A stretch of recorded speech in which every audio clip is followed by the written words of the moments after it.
புறப்பட்டு வந்தான்.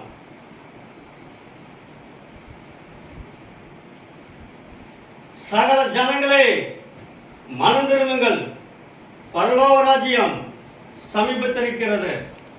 இதோ தூற்றுக்கூடை அவர் கையில் இருக்கிறது.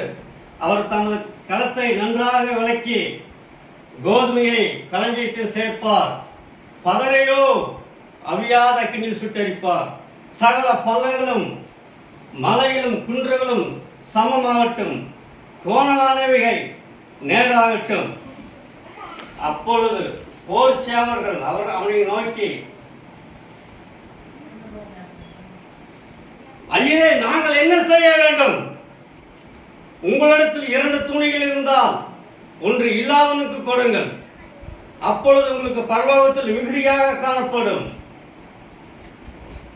பரலோக ராஜ்யம் சமீபித்திருக்கிறது. எல்லாரும் மனம் திரும்புங்கள்.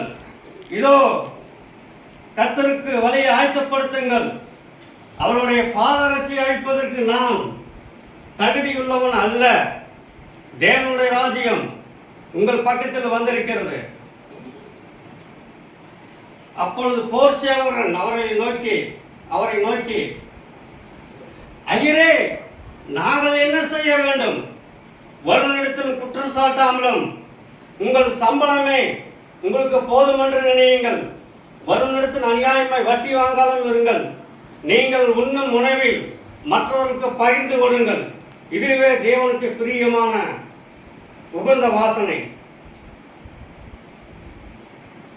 அந்நாட்களிலே மனம் திரும்பும்படி அநேக ஜனங்கள் அவனிடத்தில் ஞானஸ்தானம் பெறும்படி புறப்பட்டு வந்தார்கள். புறப்பட்டு வந்த ஜனங்களை யோவான் ஸ்நானகன் அவர்களை நோக்கி, விரியல் பாம்பு குட்டிகளே, மனம் திரும்புவதற்கு ஏற்ற கனிகளை கொடுங்கள்.